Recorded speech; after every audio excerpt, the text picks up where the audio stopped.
Hey there, welcome back to Channel 7th New Star.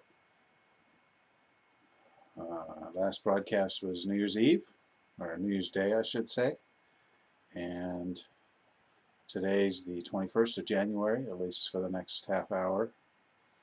It's been a great day today. Had a presidential inauguration, uh, coincidentally or otherwise, teaming up with celebration of birthday of a very important American individual, Dr. Martin Luther King Jr. Anyway, uh, I'm going to link what I was saying over New Year's Eve or New Year's Day with what's going on now. I'll try to make it as short as possible and succinct. Lots happened in the last 20-some days. I see it as mostly good, but that's just my mindset. So on the first of the year, I mentioned that it was the 150th anniversary of the signing of the Emancipation Proclamation, and those significances pulled forward into the modern age, where we can learn to free ourselves up and become more awake and more conscious through freeing ourselves up to do so. Mentioned last time about an Emancipation Proclamation for yourself from the inside out. And that kind of goes along with the birthday we celebrate today, because Dr. King taught us some of the significances of becoming more awake and more conscious and more mindful in our everyday living.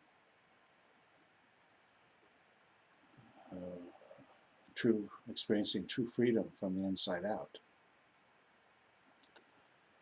with an emphasis on the fact that true freedom, true peace, can only be found through peaceful means. War is perpetuated by violent means, and there's no way that a true and lasting peace can evolve without its chief components and constituents being those of peaceful means. Long story short, we can't make peace by any violent form. Dr. King talked about the peaceful revolution. One of his great teachers, not a contemporary, but one of his great teachers apart from our friend from Nazareth, was the great Mahatma or Mohandas, depending on which era you want to talk about him. But Gandhi was right, as were all the preceding luminaries who realized the only way to finding true peace in this world starts right here inside of us, and it's an inside-out process.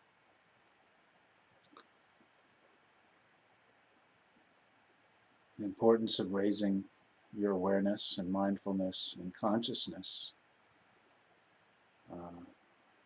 can be done from the inside. It can be done from the outside too, but it's easier to relate to the outside if we know ourselves inside. Think of it as time taken in our busy day.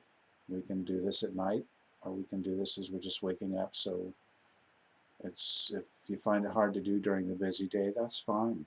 just try to take a little bit of time in the night as you go to sleep, a little bit of time in the morning as you wake up, realizing a little bit about yourself after having shed off some of the daily strife. I know a lot of you will say it's a very hard thing to do. I agree. But once you start doing it, it gets easier. And believe me, the longer you do it, the contemplative process, the more exponential will be the results. You can't take my word for it. You have to do it yourself. Like most things in this world that really matter, if you see that you can do something to make a difference in a positive way, don't be scared. Just do it. It's easier than you think, and if you've got real goodness in your heart while you're doing it, the outcomes will be more positive than you ever imagined. And even if you think you're making yourself a fool, you're making people laugh maybe for a brief moment, which is bringing a little joy to their lives, which is a great place to start. So, I'm not going to get too much into the politics of the re-inauguration that happened today. Suffice it to say, I think we're in good hands. Our president is more a man of peace, and all the people around him, especially his immediate family, are people of peace at heart. And each successive world leader should bring more peace to their office. They should have the capacity. Sure, there are going to be people that think that peace all around is some utopic mindset that we'll never get to.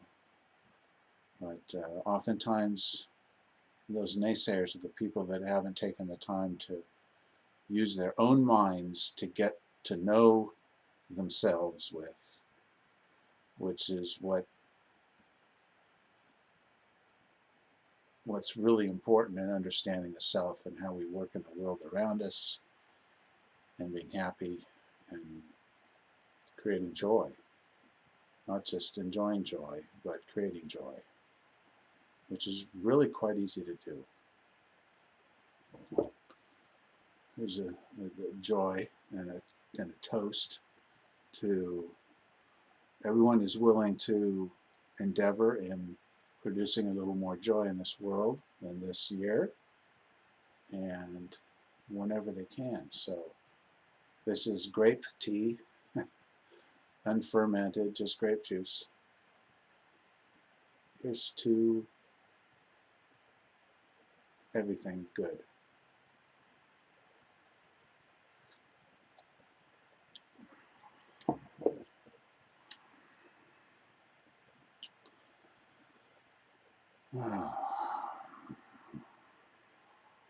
I'd like to say a couple words about some wonderful experiences I've had on this computer, enjoying live seminars from India. My good brother Tenzin Gyatso has been doing a lot of live webcasts that you might enjoy. You can go to his website, dalailama.com. I'm not a practicing Buddhist, but if ever there was someone bringing forward a message of peace in this world who's alive,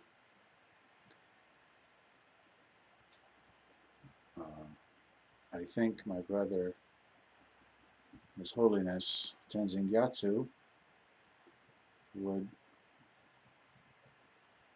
could be called one of such people.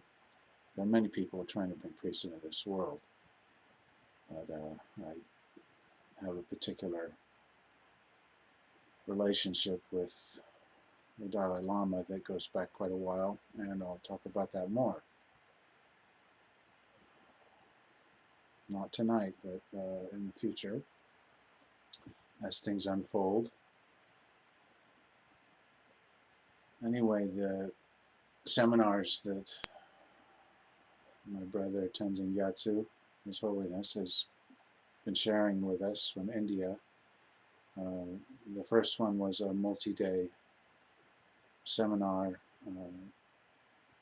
concerning the importance of being good, or as Buddha's Bodhicitta is what it's called in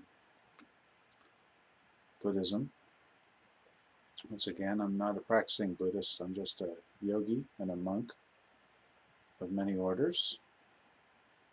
And the realism and the scientific backup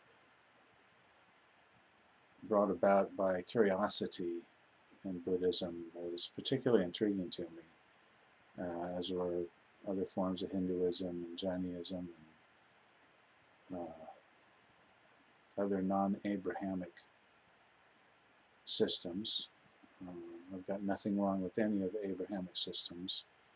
In fact, I think all systems are trying to teach us the basic truths that bring us peace to ourselves. So that may seem like an overgeneralization, and some people may think that some systems are better than others, and they may be right in thinking so, but basically all roads lead to Rome, as they say. It's about as Catholic as I get, but the more you study each system, the more you can understand your favorite system from other vantage points. I recommend it if you can take a little bit of time to do that. I mentioned before how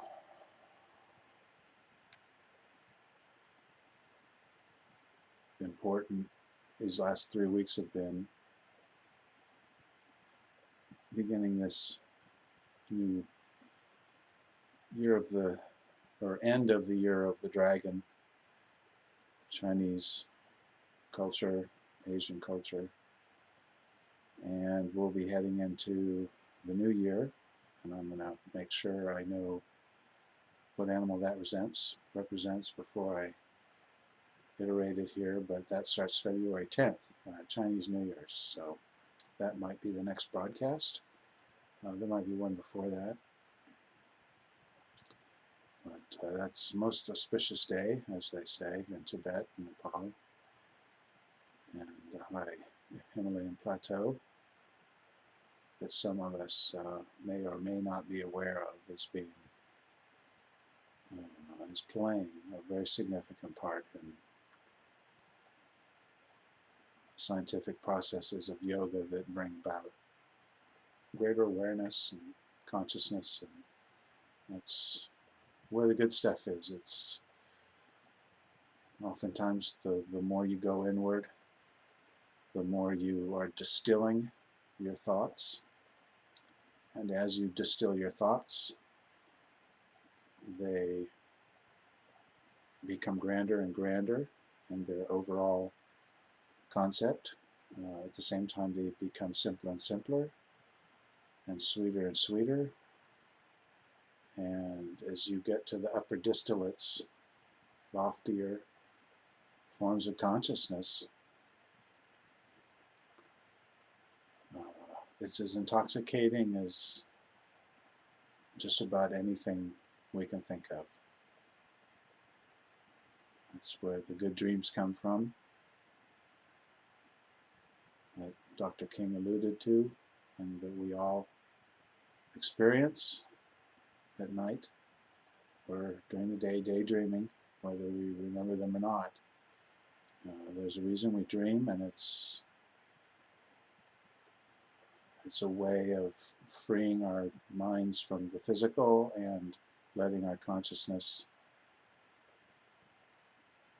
float to higher levels. So I don't know how much tonight's message is making sense in a grand term, but I was thinking it would be important to post this tonight while we're still enjoying Martin Luther King Jr. Day and the inauguration. And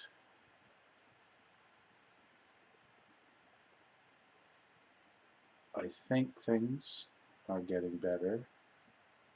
Therefore, they probably will be getting better, because thinking positive thoughts usually are more apt to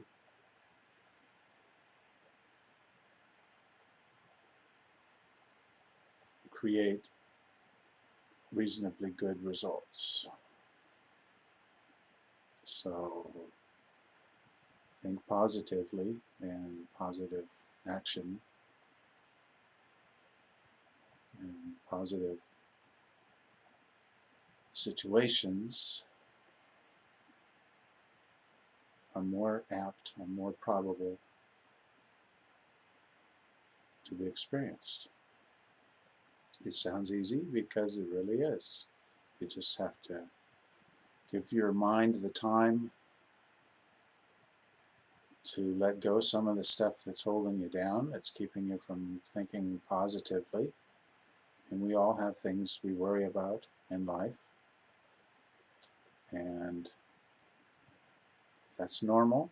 But if we take just a little bit of time every day or night, or if you can train yourself to do it as you're going to sleep at night or as you're waking up in the morning, it won't interfere with your busy day.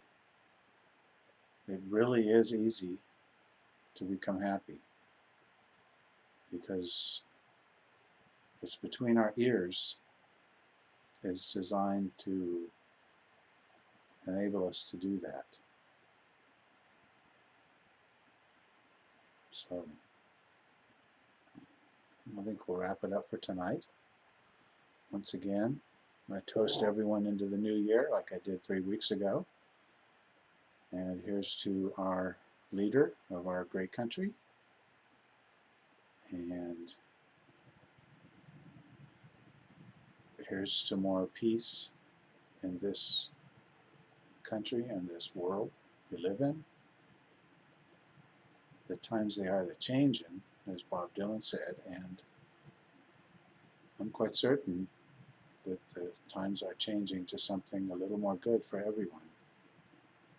So don't be scared, live it up, enjoy life. I'll see you soon. Chin chin.